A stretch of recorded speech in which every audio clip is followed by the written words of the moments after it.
Ustazah, hari ini kita akan membahas tema gaya interaksi laki-laki dan perempuan.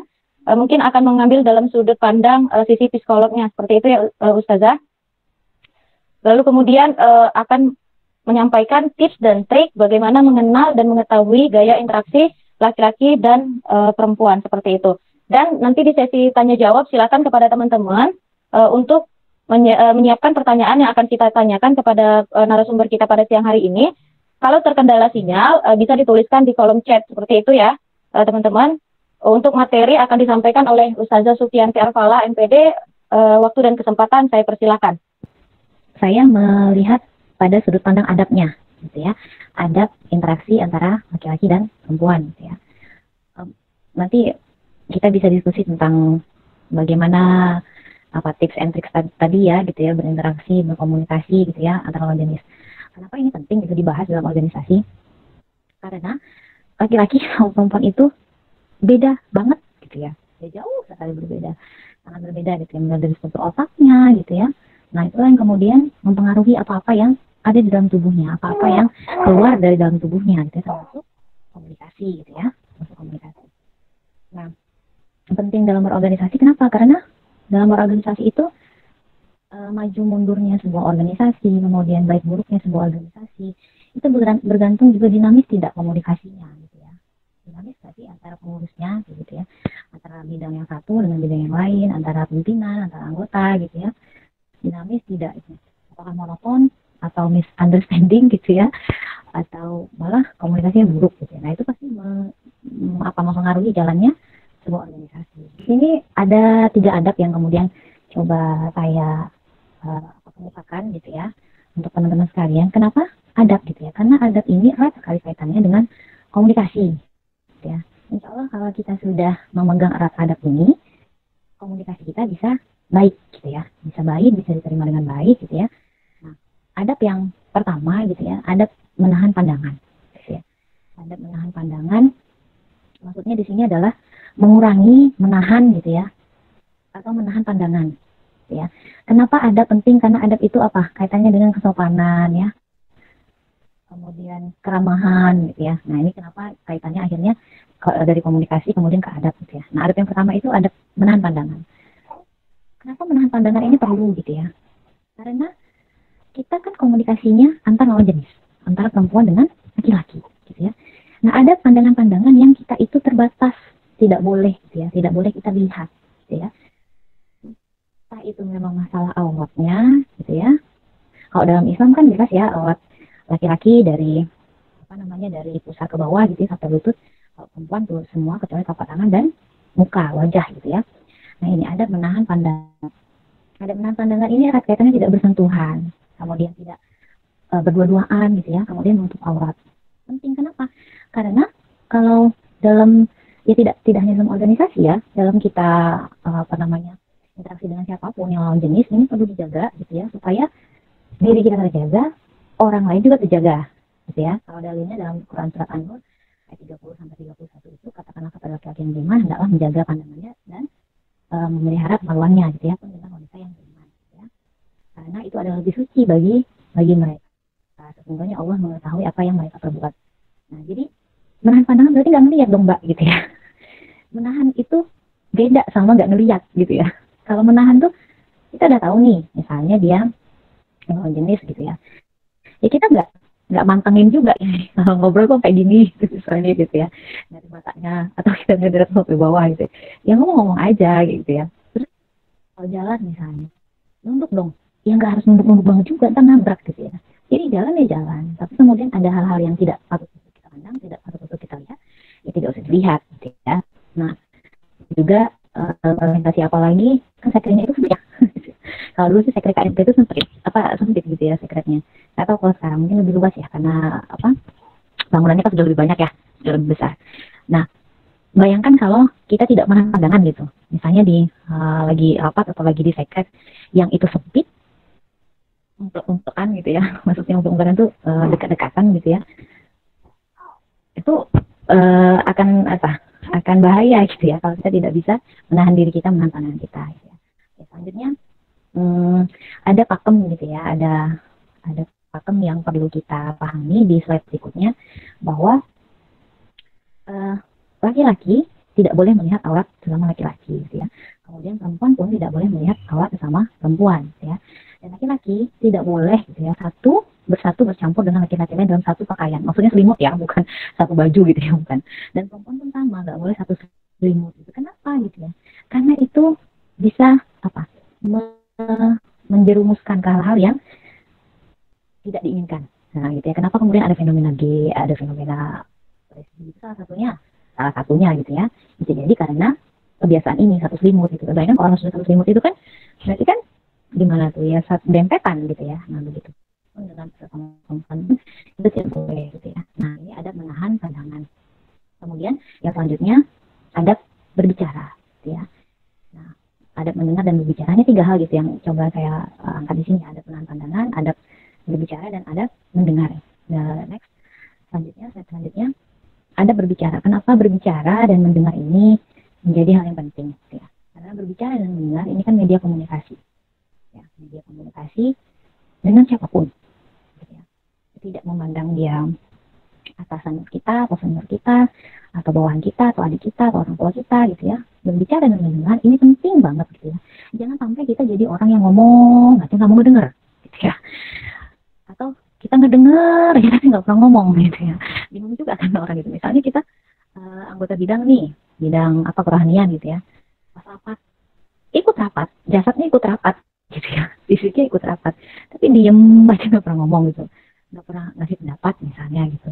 Ditanya setuju apa enggak juga diem aja misalnya kayak gitu. Ini kan membingungkan orang sekitar, dan jadi apa, keberadaan kita itu cuman kayak fisiknya doang gitu ya, tapi nggak ada hal yang coba kita sampaikan gitu ya, terkait ide-ide misalnya. Atau kebalikannya,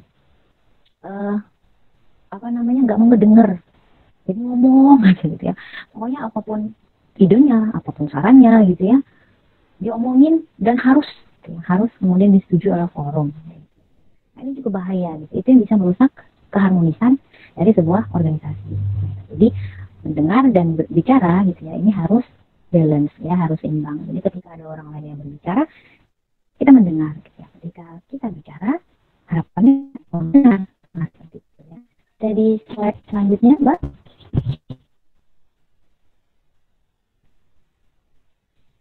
Ya. Ini ya, jadi baik buruknya komunikasi itu bergantung dari adab berbicara dan mendengar. Nah, kemudian ini ada beberapa adab berbicara ya.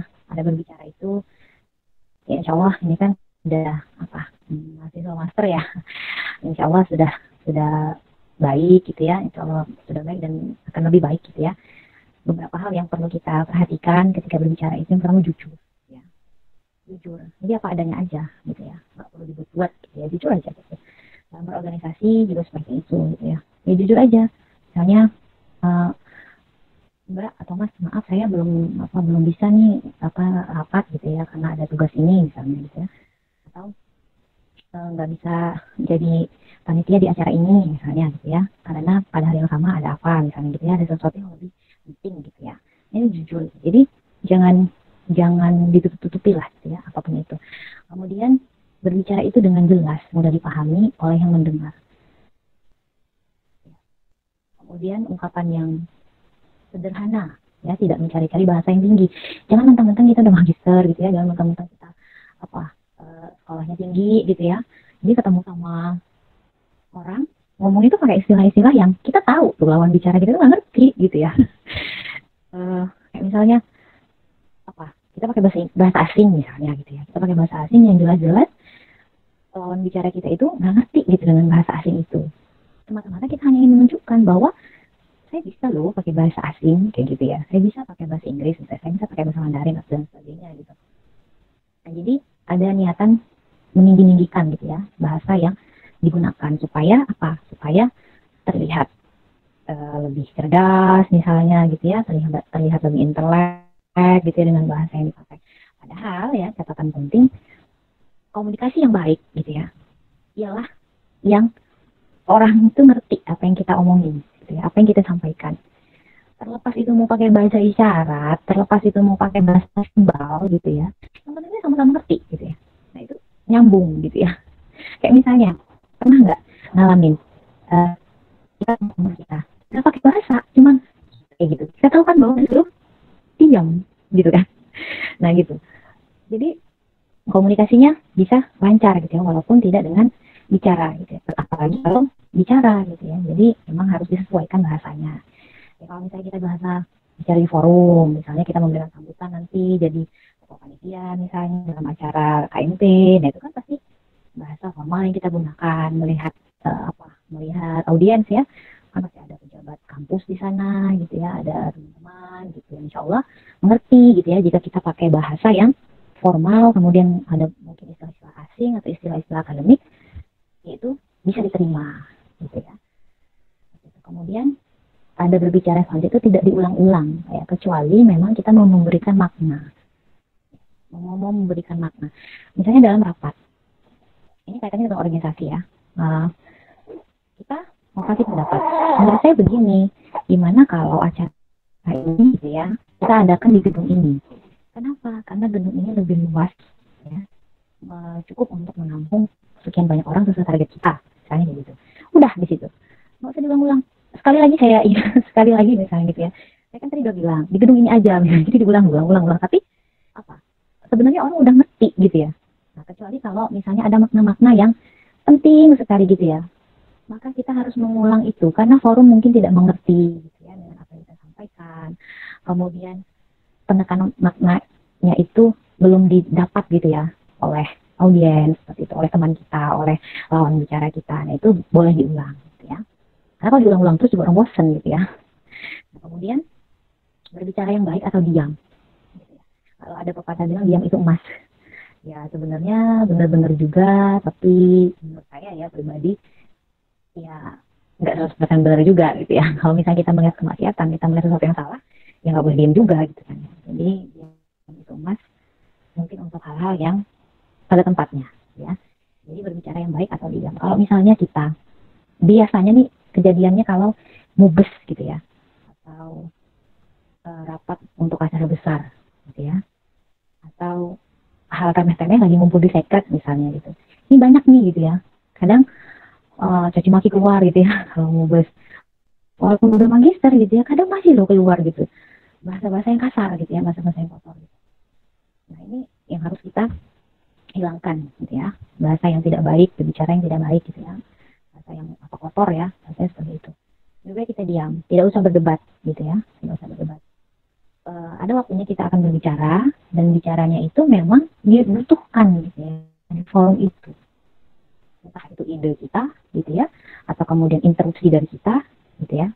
Nah, itu yang dibutuhkan. Kemudian tidak gibah atau bergosip. Nah, ini PR nih ya buat perempuan itu. Kenapa sih gitu seneng banget gosip katanya ya. Iya nggak? Ini kalau virtual ini nggak bisa komunikasi audiens ya. Ya, kenapa kira-kira?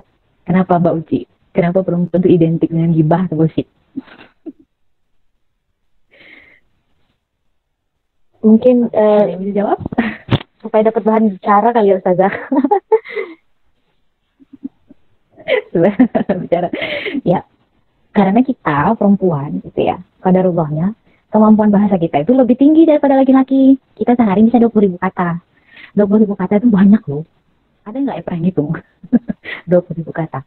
Sedangkan laki-laki itu sehari maksimal 7.000. Jauh banget nggak tuh? 13.000 bedanya. Jadi jangan salah. Maksudnya jangan nesu. Nesu itu apa ya? Tersinggung gitu ya. Kalau nanti misalnya teman satu bidang kita tanyain, Mas, ini gimana nih kegiatan ini? Kamu udah gini, udah selesai belum proposalnya? Misalnya kayak gitu. Kan ini mau kita naikkan gitu ya ke pihak pasca gitu. Kalau belum selesai harusnya begini-begini. Ini panjang kan kalau perempuan. Terus si partnernya itu jawab, iya nanti saya selesaikan. Udah singkat banget kan cowok gitu ya jawabannya gitu ya, laki-laki. Nanti selesaikan jam sekian misalnya gitu. Nah, kita tuh nggak terima, masih aja gitu. Iya tapi beneran ya diselesain ya gitu. Aduh mbak saya begini loh, begini gitu. Kenapa? Karena 20.000 kata tadi gitu ya. Terus kan mereka tuh yang oke aja gitu ya. Mereka udah jawab aja, itu harusnya kita bersyukur gitu ya. Jawab lebih dari 5 kata gitu ya, udah jadi satu kalimat gitu. Karena memang 7.000 kata itu sudah banyak menurut mereka. Bahkan kalau misalnya memang dia punya wataknya karakternya malu gitu ya, itu bisa lebih rendah. Misalnya 1.000 kata. Bayangin yang kita 20.000. 20.000 banding 4.000 itu gimana coba gitu ya. Nah ini yang kadang-kadang bikin interaksi gitu ya antara lo jenis itu jadi masalah gitu ya, karena nggak paham tadi gitu ya, merasanya ini gimana sih punya partner nggak ngopenin, nggak pernah nanya sampai mana ininya, hasil rapatnya gimana kayak gitu ya. Karena mereka memang sedikit gitu ya bisa mengeluarkan kata-katanya. Kayak contohnya aja deh, perempuan ya, misalnya dia mau beli ayam nih gitu ya, di mana tuh kalau di Jogja di Olive misalnya ya. Nah, perjalanan dari kosan ke Olive itu dia bisa cerita loh, rumit banget.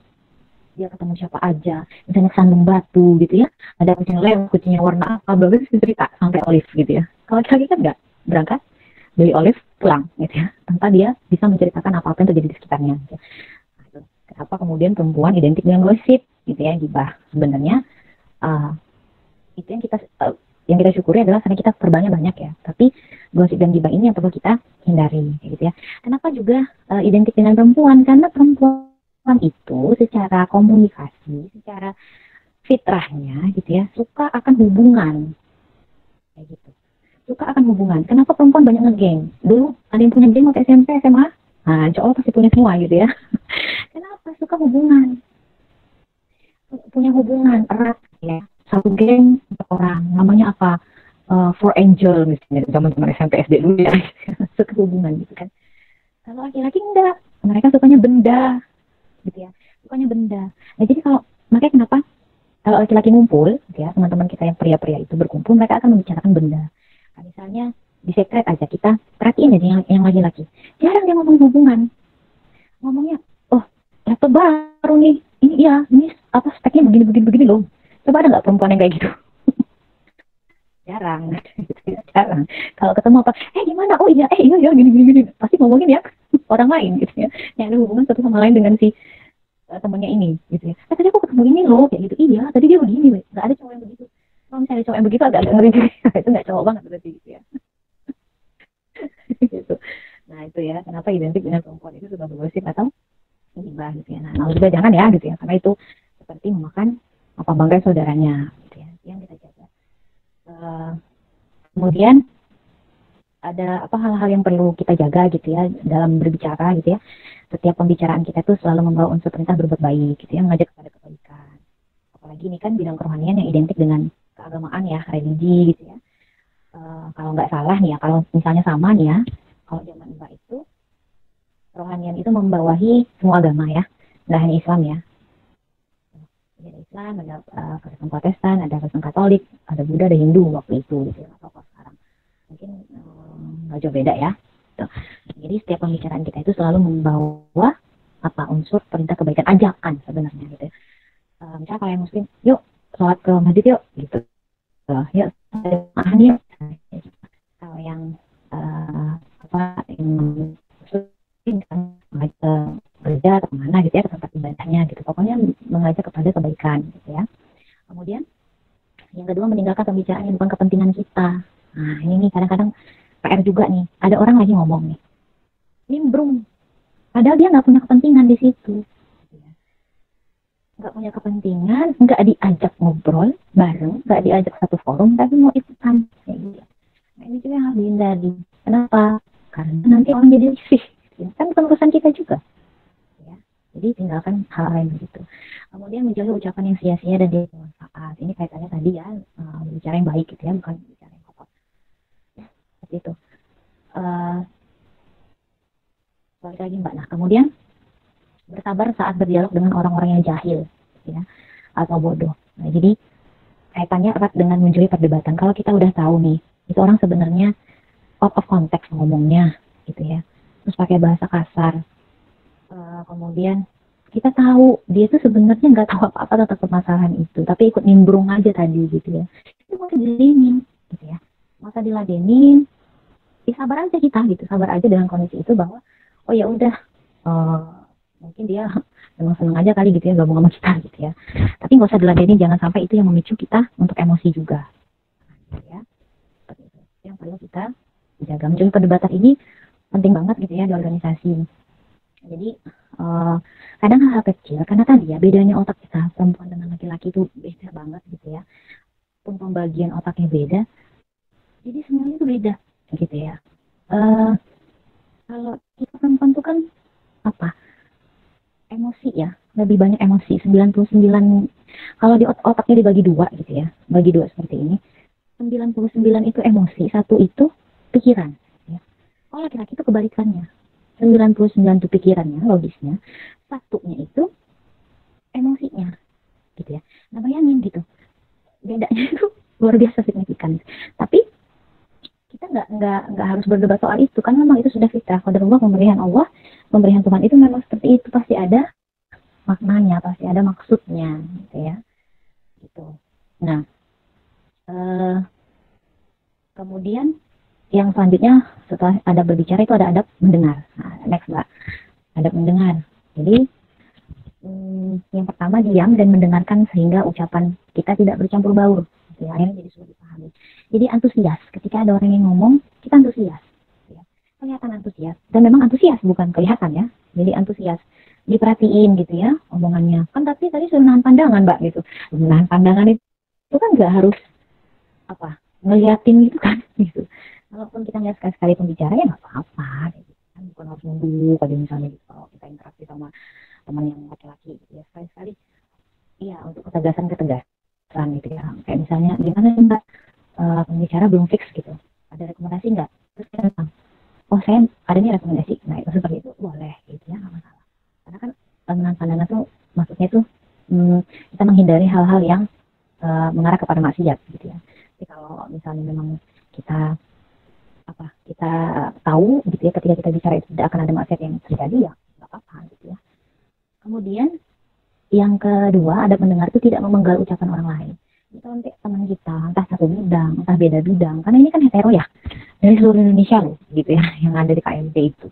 Walaupun kita ada di bidang kerohanian yang notabene katanya lebih menerima, gitu ya, lebih apa tidak banyak gesekan, tapi tetap karena beda budaya, gitu ya. Kemudian beda tadi laki-laki dan perempuan, jenis kelamin ya, sangat berpengaruh, ya gitu ya. Jadi tidak memenggal ucapan tuh wujud kesopanan juga. Jadi kalau ada orang lain lagi ngomong, ya dengerin dulu gitu, jangan tiba-tiba nggak gitu, masa iya sih gitu, nggak loh, nah gitu, padahal temennya lagi ngomong gitu ya. Nah itu akan nanti membawa gesekan gitu ya. Dan kadang-kadang kita itu kayak kalau punya ide gitu ya, tergesa-gesa gitu kayak nyampein. Akhirnya orang belum selesai ngomong kita udah mau ngomong kayak gitu. Nah ini biasanya terjadi sama orang yang punya gaya komunikasi auditori. Nah gitu ya, orang auditori itu cepat-cepat aja mau ngomong gitu ya, cepat-cepat ngomong, cepat-cepat menyampaikan ide. Nah lemahnya orang dengan gaya komunikasi auditori itu adalah yaitu tadi, kadang gitu ya sulit untuk mengontrol ketika orang lain bicara dia mau ikut ngomong kayak gitu ya. Kemudian yang ketiga, menghadapkan wajah kepada pembicara dan tidak berpaling darinya atau membuat orang lain berpaling. Nah, jadi itu tadi ya, kita melihat gitu ya wajahnya sesekali gitu ya, maksudnya untuk penekanan, bukan mengamati ya. Kalau melihat itu kan, melihat, kalau mengamati kan ini, oh ternyata ketemu saya ini punya jerawat di sini, oh ketemu di sini ada jerawat di sini ya. Mengamati ya, jangan ya begitu ya. Gitu. Kenapa? Laki-laki itu paling nggak bisa loh gitu diliatin. Nah, laki-laki itu nggak bisa diliatin. Dia akan salah tingkah gitu ya kalau diliatin gitu. Nah, tapi akan beda kalau kita nggak ngeliatin. Dia yang ngeliatin kita gitu. Nah itu kan kenapa ada istilah curi-curi pandang gitu. Nah itu karena laki-laki kalau dilihat perempuan dia nggak akan lihat perempuan itu, tapi kalau perempuan itu cuek dia bakal ngeliatin gitu. Nah ini kemudian kita lanjut ya, dan tidak membuat orang lain tuh berpaling gitu ya. Maksudnya begini, kita ada di forum gitu, ada seminar kah atau ada rapat kah, jangan kita sibuk dengan teman-teman kita ngajakin ngobrol sehingga orang yang lagi ngomong di depan itu nggak didengerin lagi sama teman kita. Ini kan akhirnya kita membuat teman kita berpaling kan dari situ bicara itu. Nah ini kita itu salah satu masuk dalam adab mendengar, ya. Adab mendengar. Jadi kita tidak mengganggu orang lain supaya tidak mendengar, gitu ya.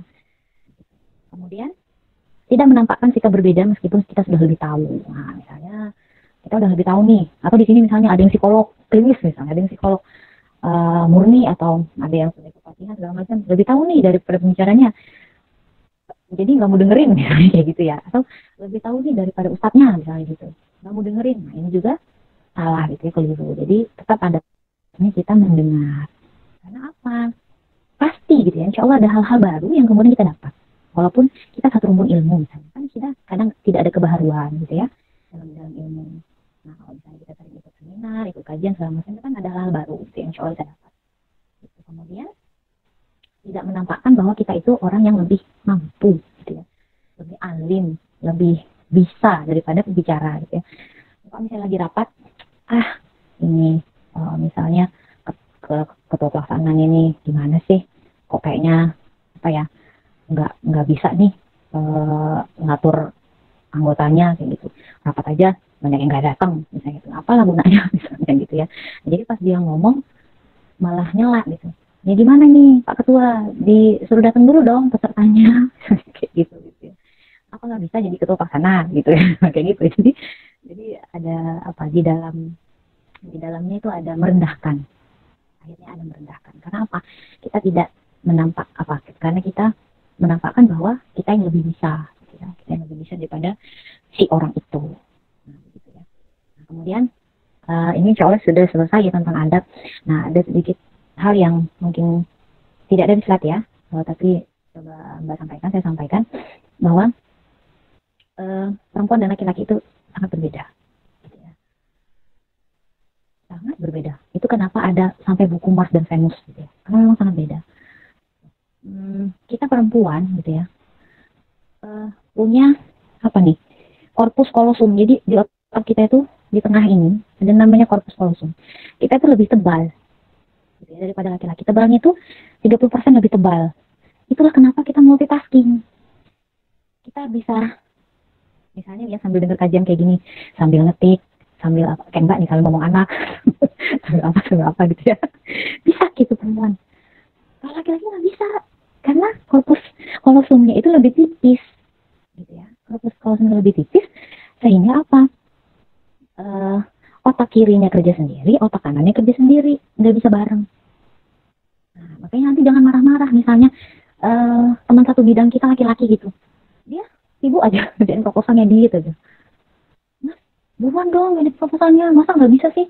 Soalnya ini kan belum di ini nih, belum apa namanya, belum. Nah, misalnya kerjaan satunya lagi apa ya? Misalnya oh ini belum ditempel-tempel nih gitu, ininya stikernya gitu. Sebenarnya kan bisa sih mas sambil ngedit sambil nempel gitu. Jangan gitu, laki-laki tuh nggak bisa kayak itu. Gitu. Kita memaksakan kehendak melawan takdir namanya gitu. Kalaupun bisa, itu karena dia berlatih atau dia dilatih. Ya, entah mungkin sama ibunya gitu ya. Atau dia memang berlatih untuk multitasking. Kalaupun bisa dia hanya 2, gitu ya 3. Kalau kita kan bisa nih, sambil masak, sambil muter mesin cuci, sambil oseng-oseng, sambil nyapu, sambil bisa kan? Mungkin bisa gitu. Iya, orang pakai jilbab gitu ya. Atau apa yang make up misalnya pakai alis di mobil aja bisa. Sambil ngomong, iya kan? Sambil ngomong tuh, ini arahnya kemana? Bukannya itu belok kanan ya? Iya, lu belok kanan, ada warungnya itu. Iya, coba lah kalau nggak percaya, ingat gitu. Sambil ngomong, tangannya gerak, mulutnya gerak gitu ya, badannya gerak tuh bisa. Laki-laki nggak bisa, gitu ya. Kemudian ada hal juga yang kadang menimbulkan perdebatan antara kita dengan laki-laki, entah itu teman kita, entah itu saudara kita, entah itu pasangan kita mungkin nanti ya gitu ya. Kayak dicuekin, mbak, saya tuh punya kabit tuh cuek banget gitu. Gimana? Ya iya, kalau misalnya ngomong nih mbak ya, kita ini lagi bahas nih ya, mau kegiatan ini. Masa kegiatan itu udah 2 hari lagi mbak, tapi kok dia tuh kayaknya cuek banget sama kegiatan itu, aku ngomong tuh gak dengerin. Emang kayak gimana dia ngedengerinnya? Enggak dengerinnya. Iya, jadi kalau dia udah di depan laptop gitu ya,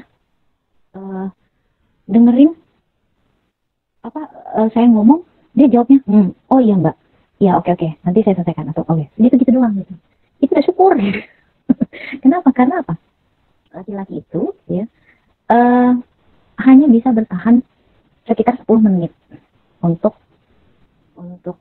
apa? Tahu keadaan sekitar.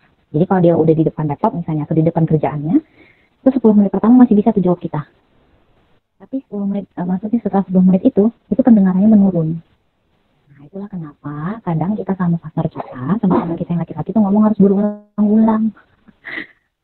Karena itu pendengaran mereka menurun, sudah 10 menit. Karena mereka fokus tadi ya, kan mereka tidak multitasking gitu ya. Nah ini juga jangan dibikin perdebatan gitu ya, antara kita dengan teman kita yang laki-laki gitu ya, interaksinya. Karena dalam komunikasi itu ada 4 hal gitu ya. Ada yang komunikasi gayanya visual, gitu ya. Bisa dicek-cek nih, kalau teman kita itu gayanya apa. Visual, jadi hal-hal yang visual, gambaran-gambaran tuh cepat gitu, ada auditori gitu ya. Kemudian estetik, gaya komunikasinya digital. Nah, ini kita coba belajar nih gitu ya, supaya interaksi bisa berjalan. Ya, komunikasi ini mungkin ditanya aja kali ya Mbak ya, biar lebih enak ya, ada contoh kasusnya misalnya gitu ya. Begitu dari saya. Allahumma sholli, saya kembalikan kepada Mbak Uci. Assalamualaikum warahmatullahi wabarakatuh. Waalaikumsalam warahmatullahi wabarakatuh. Masya Allah sekali, Alhamdulillah Ustazah sudah memaparkan materi mengenai gaya interaksi antara laki-laki dan perempuan dari sudut agama, bahkan juga sudut psikolog seperti itu. Dan kemudian Ustazah juga tadi menyinggung mengenai hal-hal yang harus diperhatikan dalam adab. Jadi ada beberapa hal yang harus diperhatikan. Adab menahan pandangan, menahan itu bukan berarti tidak melihat sama sekali gitu, tetapi lebih kepada mengurangi gitu. Apalagi dengan lawan jenis itu, kalau bisa kita sedikit mengurangi pandangan kita terhadap lawan jenis bicara kita. Lalu kemudian adab berbicara. Jadi beberapa hal yang harus diperhatikan dalam adab berbicara itu banyak, seperti misalnya harus jujur, harus sederhana, dan paling penting adalah untuk perempuan hindari gibah atau gosip.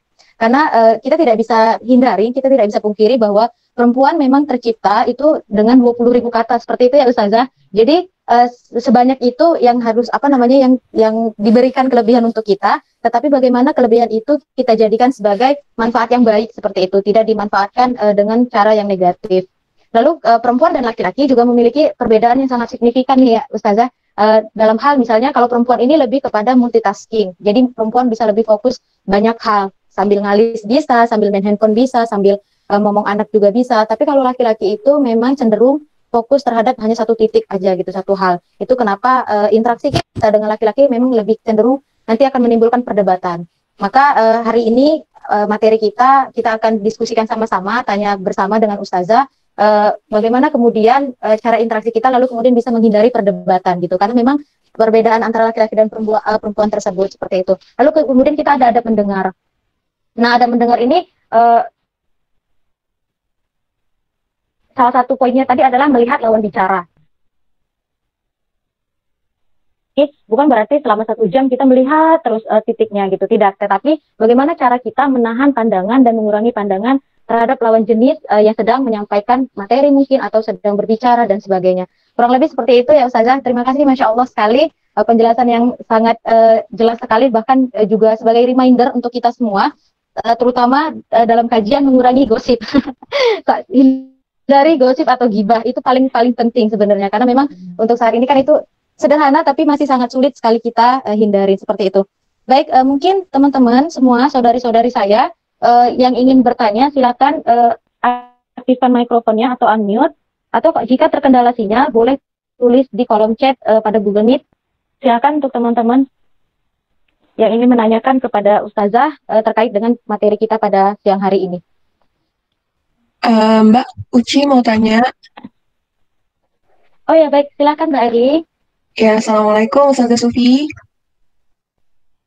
Izin bertanya sekaligus sharing. Tadi kan yang kita tahu memang laki-laki itu memiliki verbal yang kosakata yang lebih sedikit dari perempuan. Namun ada beberapa teman-teman kita lawan jenis yang suka cerita gitu, justru lebih suka cerita daripada perempuan. Nah, ada kebiasaan juga teman nih diperhatikan, dia suka memperhatikan pakaian yang kita pakai dari segi warna. Terus ada kadang-kadang kalau kita pakai baju yang nggak biasa dipakai, dia tahu kalau itu baju baru.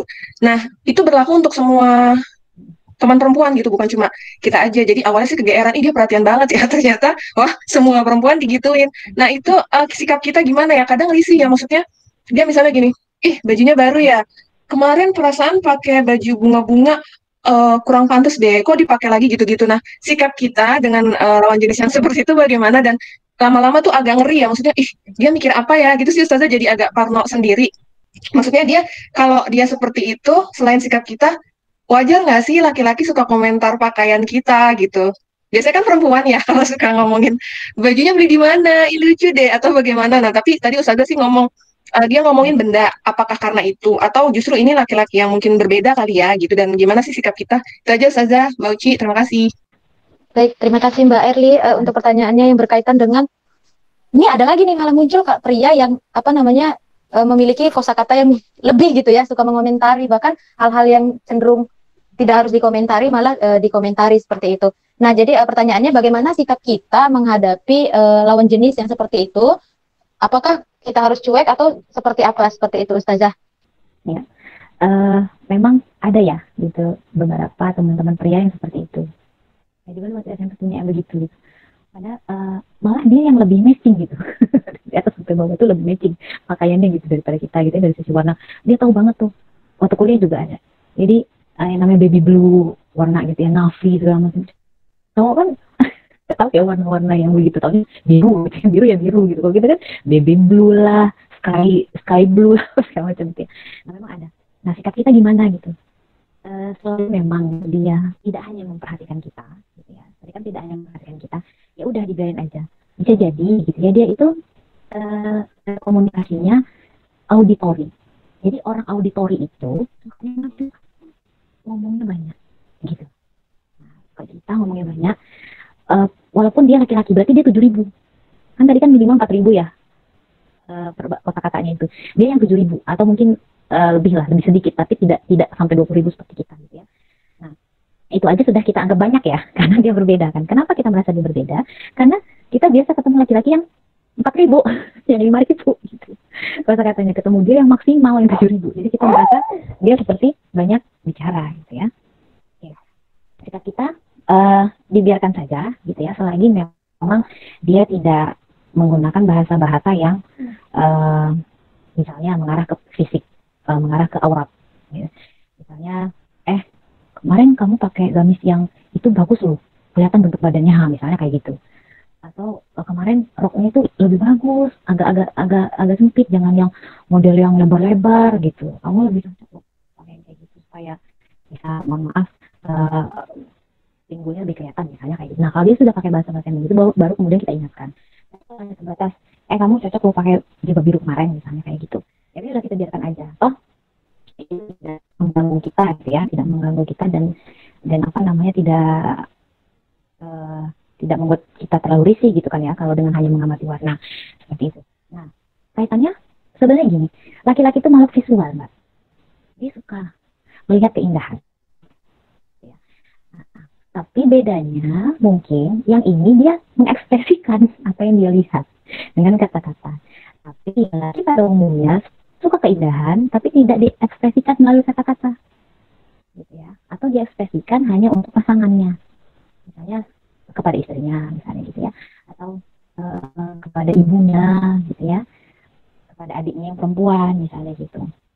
Nah, ini mungkin yang berbeda gitu ya, yang mengekspresikannya pada siapa saja ya yang dia lihat gitu. Memang laki-laki ini suka dengan keindahan visual gitu ya. Makanya kenapa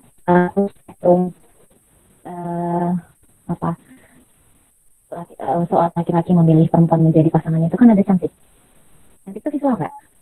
Visual kan gitu. Bahkan di dalam pedoman memilih jodoh pun itu boleh kan, itu memilih karena kecantikan gitu ya. Nah, isyaratnya kenapa? Karena laki-laki itu memang makhluk visual, suka yang indah-indah, suka yang cantik. Nah, kayak gitu. Dan laki-laki yang baik adalah yang tidak mengekspresikan itu kepada semua orang. Cantik deh pakai ini. Kan geli juga ya misalnya doain kayak gitu ya.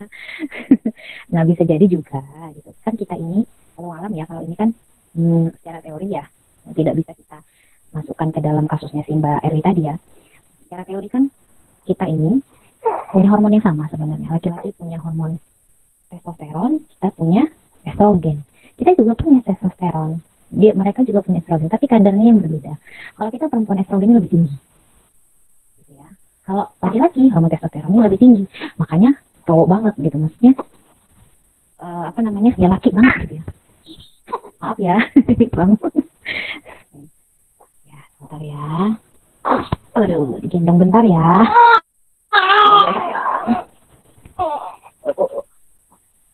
gitu. Oke, ada. Nah, bisa jadi gitu ya, dia hormon estrogennya yang harusnya gitu ya, dia hanya 10%, dia muncul 15% nih. Nah, makanya begitu, seperti perempuan gitu ya. Jadi tadi kesimpulannya adalah selagi dia tidak membicarakan aurat kita, selagi dia tidak menggunakan bahasa yang mengarah kepada maksiat gitu ya, melecehkan kita sebagai perempuan misalnya, ya itu dibiarkan aja ya, tapi jangan ditanggapi juga kayak misalnya kamu bagus deh pakai Indonesia bunga-bunga itu. Iya Pak, lebih bagus ini, bukannya lebih bagus yang garis-garis ya, jadi kayak gitu juga. Nanti kalau ditanggepin, semakin ditanggepin semakin senang gitu mengomentari kita gitu. Begitu ya. Nah itu Mbak Eli, Allah sholat ya, gitu. Iya, terima kasih Ustazah. Terima kasih Ustazah untuk jawaban berkaitan dengan pertanyaan Mbak Erli tadi. Jika kita jumpa lawan jenis yang mengomentari gitu, bahkan cara berpakaian kita seperti itu ya, kalau bisa jangan ditanggepin, tapi kalau sudah berkaitan atau sudah menyinggung bagian fisik, mungkin baru bisa kita tanggepin seperti itu. Ustazah, kita punya pertanyaan dari Mbak Miftahul.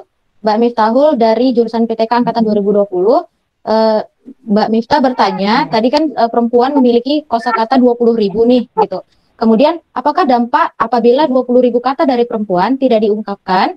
Karena kalau interaksi komunikasi berbicara dikurangi untuk menghindari dosa dari ghibah atau gosip. Jadi dampak dari perempuan yang mungkin tidak menyalurkan atau tidak menggunakan 20.000 kata tersebut, seperti itu Ustazah. Sebelumnya mohon maaf ya ini sambil ngomong karena suami ada jadwal kuliah jadi sendirian. Gitu ya. Enggak apa-apa Ustazah. Dampak kita kan 20.000 kata ya. Terus ada nggak sih dampaknya kalau nggak keluar gitu? Dampak yang menjadi dampak ketika gitu ya, ketika 20.000 ketika emosi juga bermain. Misalnya marah gitu ya, tapi nggak keluar. Nah, itu kan jadi berdampak gitu ya. Tapi kalau misalnya memang dia hanya karena kita mau menghindari gosip gitu ya, insya Allah itu nggak ada dampak yang negatif, justru dampaknya sangat positif. Gitu. Ya 20.000 itu nggak mesti harus keluar setiap hari gitu loh Mbak. Maksudnya kita punya kemampuan, gitu ya. Kemampuannya segitu, gitu ya. Terlepas itu mau kita keluarkan setiap hari atau tidak, nah itu bergantung dari keadaan kita pada hari itu. Gitu. Jadi kenapa sih Allah ciptakan 20.000 gitu ya? Karena kita ini kan perempuan nantinya mau jadi ibu ya, mau jadi ibu. Coba bayangin kalau kita nggak punya kosakata yang banyak, anak itu belajar dari siapa? Kalau ibu nih gantiin popok aja, banyak banget yang diomongin. Sayang kita ganti popok ya nak, misalnya gitu. Aduh udah penuh popoknya pasti nggak enak ya, gitu kan. Yuk ibu ganti ya, gitu biar nggak panas, biar apa, bla. Itu kalau laki-laki nggak ada kan yang ngomong, ayo ya nak, gitu kan. Ayo sini, ayo gantiin popoknya udah. Nah itu kenapa kemudian kita dikasih 20.000. Insya Allah itu nggak ada berdampak negatif ya. Apalagi dengan niatan biar nggak gibah gitu. Nah itu justru malah sangat bermanfaat sekali gitu ya, malah sangat baik sekali gitu. Biar nggak ngomongin orang, biar nggak menyakiti orang gitu ya. Seperti itu. Jadi berarti kita pada hari itu tidak memaksimalkan gitu ya 20.000 kata yang kita punya. Mungkin pada hari itu karena kita sakit atau kita lagi nggak mau, kita punya tugas ya cuma 15.000 yang keluar gitu ya. Gitu. Jadi itu 20.000 itu maksimal kemampuan gitu ya. Seperti itu. Sama dengan laki-laki tadi ya, ada yang 4.000 gitu ngeluarinnya sehari, ada yang ngeluarin 7.000 tadi yang sampai ngomong-ngomongin itu mungkin yang maksimal gitu ya, ngomentari orang gitu ya, yang maksimal 7.000 dipakai semua kayak gitu. Baik, terima kasih Ustazah untuk jawabannya. Jadi tidak berdampak negatif, bahkan mungkin kalau kita tujuannya untuk menghindari ghibah atau gosip, insya Allah itu bahkan berdampak positif untuk diri kita gitu. 20.000 kata bukan berarti memang kita harus keluarkan semua. Ada kondisi atau momen di mana kita bisa memilih untuk diam karena memang situasi dan kondisi seperti itu ya Ustazah.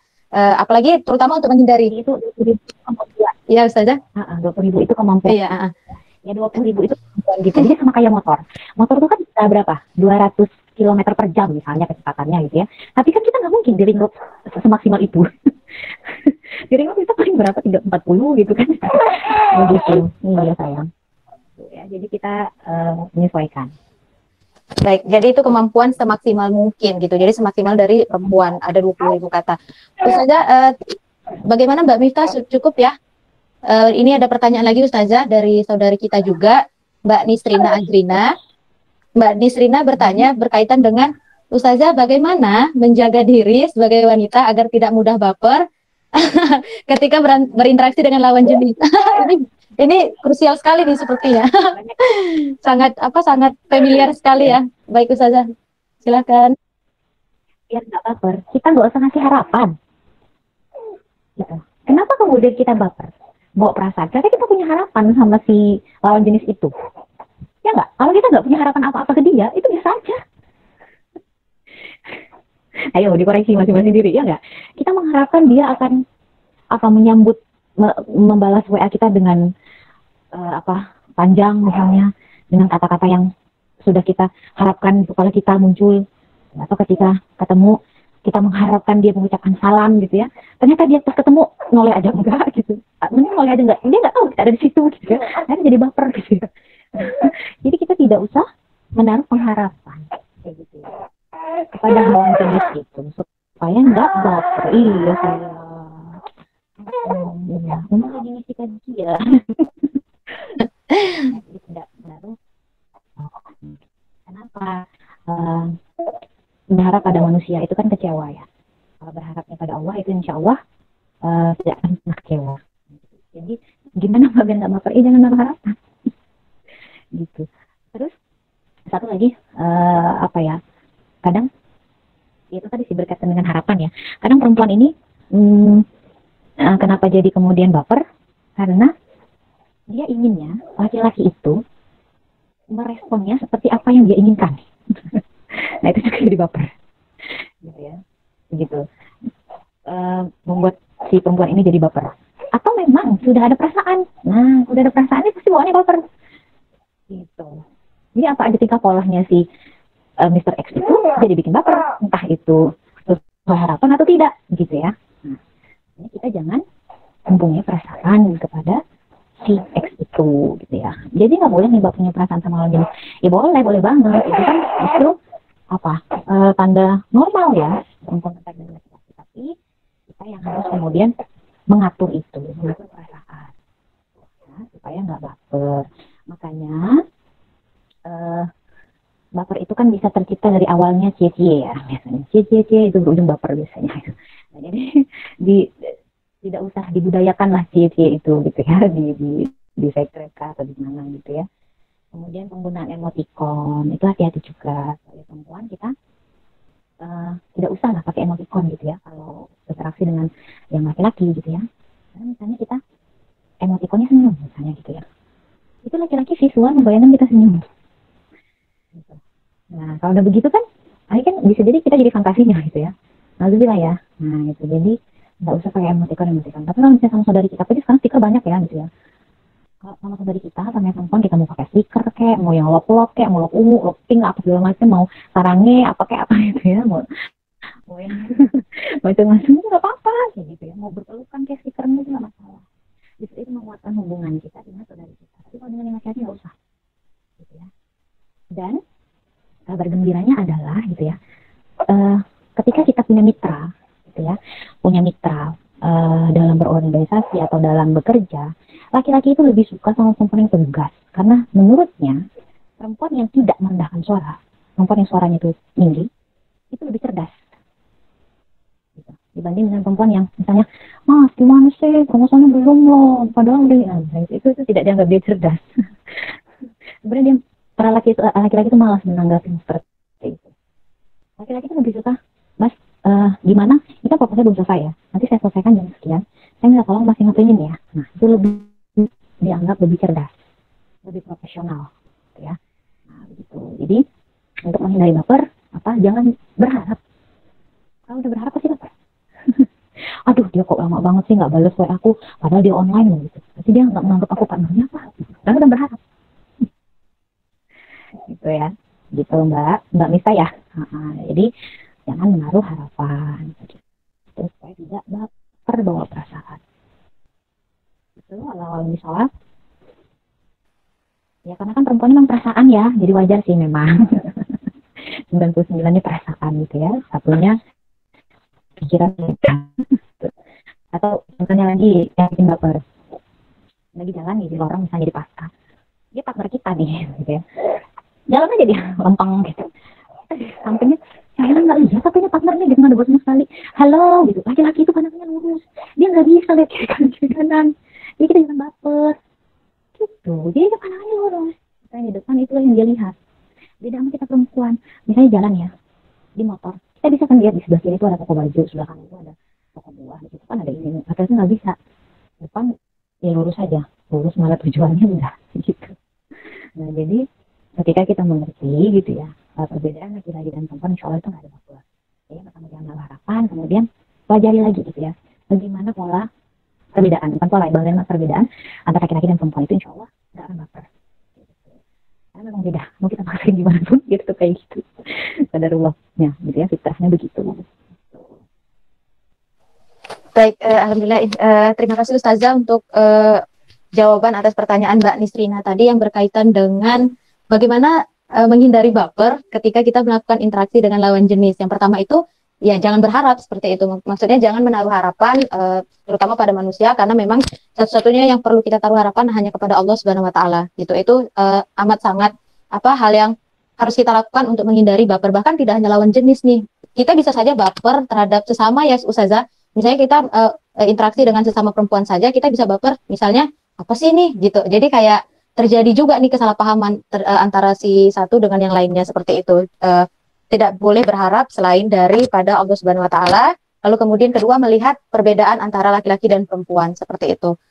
Ya, nah benar banget ya Mbak.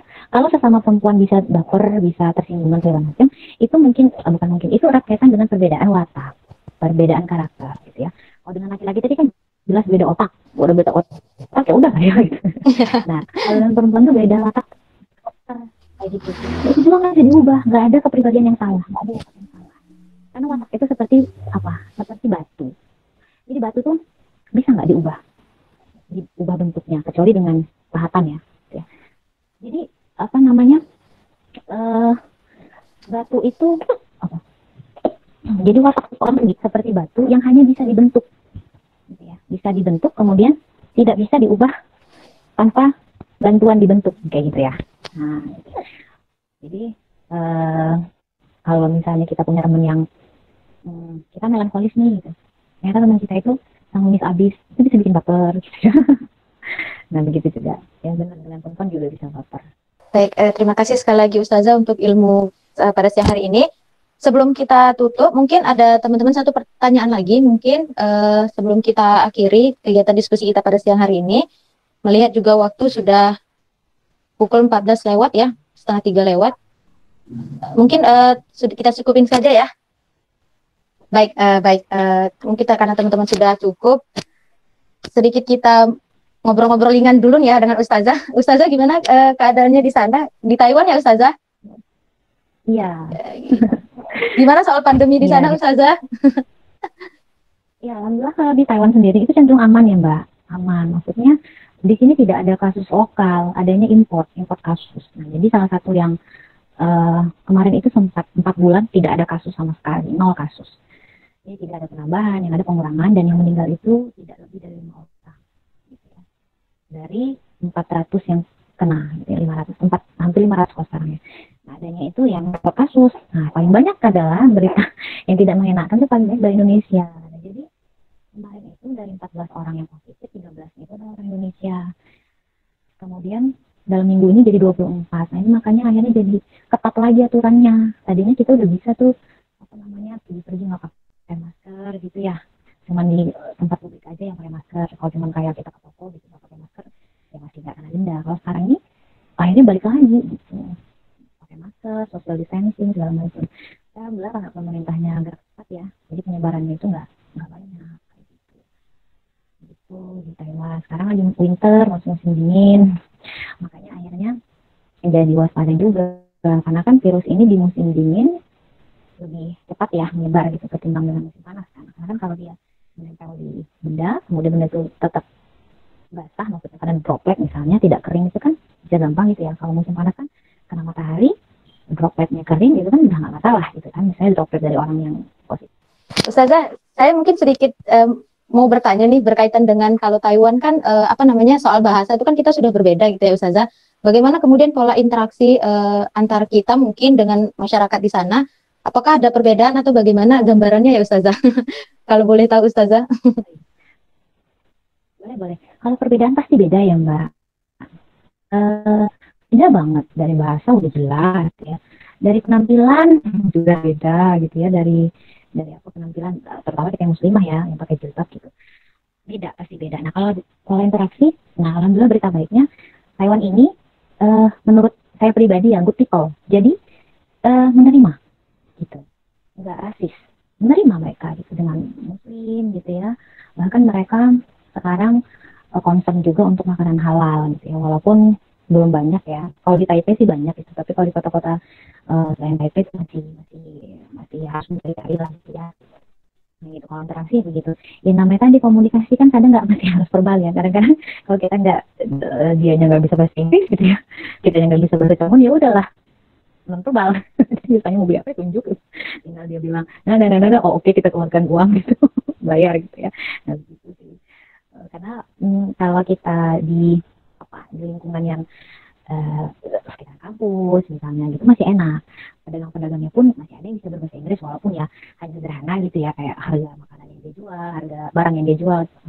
Masih bisa. Tapi kalau misalnya kita ke pasar, kita ketemu yang tetangga di sekitar apartemen itu kan yang udah tua-tua, jarang yang bisa bahasa Inggris. Inilah bahasa yang menyapa ya, kita harus tahu. Nah itu kan salah satu menjaga interaksi juga ya, menjaga hubungan juga sebenarnya. Kalau misalnya ketemu kita ni hao misalnya gitu kan, hai, halo kayak gitu kan, sopan gitu ya. Terus misalnya kita senyum gitu juga. Jadi beda pasti beda, tapi alhamdulillah nggak membuat sulit lah gitu ya. Paling kalau sulit itu kayak kita mau sewa apartemen misalnya gitu, kan harus pakai bahasa Congon ya. Nah itu yang agak sulit. Tapi kalau kayak misalnya beli ke pasar, kadang kita pakai Google Translate ditunjukin sama pedagangnya gitu. Oh ya, hal kata dia gitu ya. Oke gitu. Tinggal dikasih. Tapi kalau secara penerimaan alhamdulillah diterima. Dan misalnya dengan pakaian muslimah ya seperti ini, mereka ya heran aja sih gitu. Yang heran itu biasanya anak-anak sama yang udah tua banget. Nah itu ngelihatnya masih gini dari atas sampai bawah. Karena kan kalau anak-anak kan belum banyak ketemu dunia luar ya, maksudnya yang muslim ini kan sedikit, jadi dia tahu aneh gitu, ini siapa ini kok kayak gitu ya. Dan sama pun yang tua kan jarang ke luar negeri atau siapa gitu. Tapi kalau misalnya kita ketemu yang muda itu biasa aja gitu. Yang muda itu Mbak Uci. Baik, Masya Allah, terima kasih Ustazah untuk sharing pengalaman berinteraksi di Taiwan yang notabene kan di sana tuh Islam minim ya Ustazah ya? Hanya 2% atau 1% ya dari 5 penduduknya. Jadi benar-benar minim gitu. Bahkan mencari makanan halal dampaknya ya akhirnya tempat ibadah kita nggak mudah. Nggak ada tuh musola, masjid misalnya. Masjid tuh hanya di kota-kota besar di Taipei dan itu hanya satu gitu ya. Kalau di kota-kota yang kecil tuh cuma musola yang kemudian itu ruangan yang disewa biasanya sama BNI dan itu TKI gitu ya, yang nyewa untuk dijadikan musola gitu. Karena kan kebutuhan laki-laki kan sholat Jumat. Nah biasanya untuk itu sih gitu. Jadi tidak bisa mendengar azan sehari gitu sih yang dikangenin ya, rindu banget gitu dengar azan. Terus makanan halal juga nggak mudah gitu untuk didapat gitu ya. Jadi kalau mau cari makanan itu harus benar-benar detail. Kayak misalnya dia jual bakso ikan. Kalau kita lagi kan bakso ikan ya dari ikan gitu kan, ikan kan halal. Tapi ternyata dia penyedap, berarti kata babi, kan kita tidak ada. Benar, hati-hati gitu ya. Akhirnya pilihannya ya ke vegetarian gitu. Atau di sini sebutnya makanan Buddha. Ya makanan Buddha di sini kan tak makan yang daging ya. Iya. Ini makanan sayur-sayur gitu.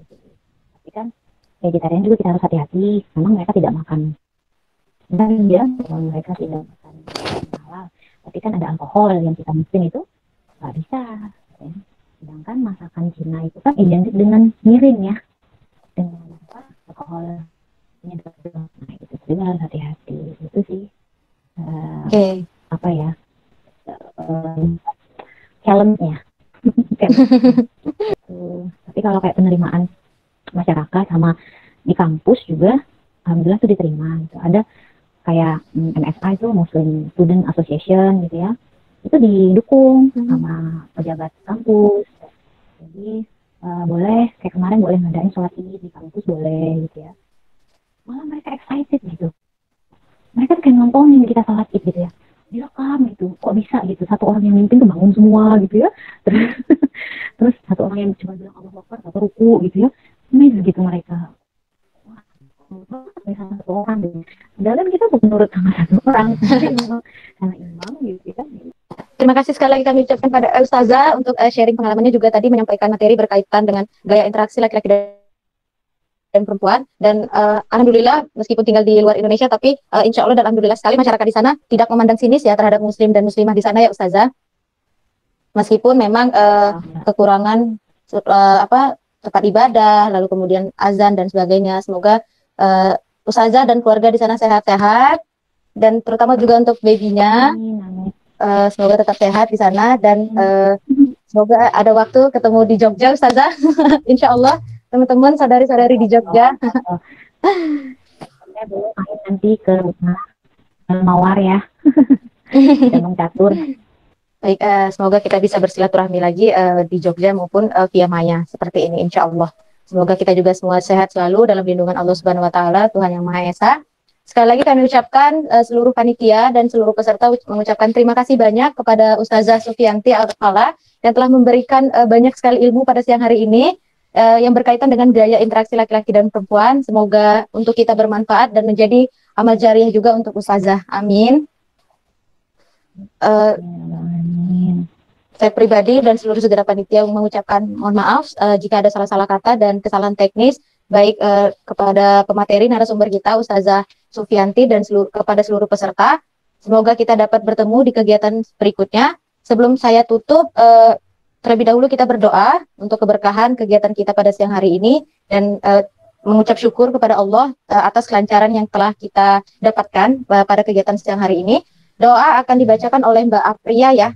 Mbak Apria, apakah sudah siap? Iya Mbak Uci.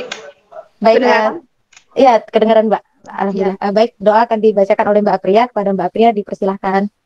Jazakillah ya Mbak Uci. Izinkan teman-teman saya untuk memimpin doa pada sore hari ini. Semoga semakin menambah ikatan antara hati-hati kita untuk senantiasa taat kepada Allah gitu ya. A'udzubillahi minasyaitonirrajim. Bismillahirrahmanirrahim. Allahumma inna hadza iqbaluna lailik wa iqbaruna harik wa aswatu du'atik farfirli. Allahumma innaka ta'lamu anna hadzal qulub qad istama'at ala mahabbatik wa taqats ala ta'atik wa tawahadat ala da'watik wa tawahadat ala nusrati syariatik. Fawasikillahumma rabbi tataha fawasikillahumma rabbi tataha fawasikillahumma rabbi tataha wa adim buddaha wa diha subulaha wa mla'ha binurikal ladzi la yahbu wasrah suduraha bi faidil imani bik. وجميل التوكل عليك وأحييها بمعرفتك وأمتها على سعادتي في سبيلك إنك نعم المولى ونعم النصير وصلى اللهم على سيدنا محمد وعلى آله وصحبه وسلم صدق الله العظيم. Cukup. Wassalamualaikum warahmatullahi wabarakatuh. Waalaikumsalam warahmatullahi wabarakatuh. Alhamdulillahirabbil alamin. Tiba kita pada penghujung acara. Sebelum kita benar-benar akhiri kegiatan ini, untuk peserta diharapkan berkenan untuk mengaktifkan kameranya terlebih dahulu agar panitia dapat mengambil dokumentasi atau foto. Sekali lagi kami ucapkan terima kasih kepada Ustazah Sufianti Al-Fala MPD yang telah memberikan banyak ilmu pada siang hari ini, ilmu baru untuk kita mengetahui bagaimana kita bisa nanti menerapkan gaya interaksi kita terhadap lawan jenis maupun mungkin sesama kaum perempuan seperti itu. Jadi banyak adab yang harus diperhatikan, dari adab mendengar sampai nanti adab berbicara, bahkan mengurangi dan menahan pandangan seperti itu. Terima kasih lagi, sekali lagi kami ucapkan kepada Ustazah atas ilmunya, semoga bermanfaat untuk kita semua dan menjadi amal jariah juga untuk Ustazah. Kami ucapkan juga terima kasih kepada seluruh peserta, seluruh peserta yang telah berkenan hadir dan mengikuti kegiatan kajian kita pada siang hari ini. Semoga bermanfaat dan dapat kita terapkan di kehidupan kita sehari-hari. Saya, Uci Armayanti, memandu acara, mengucapkan terima kasih dan mohon maaf jika ada salah-salah kata dalam memandu kegiatan. Sampai jumpa pada kegiatan berikutnya. Sampai jumpa dan ucapan terima kasih dari seluruh panitia pada siang hari ini. Wabillahi taufiq wal hidayah. Wassalamualaikum warahmatullahi wabarakatuh.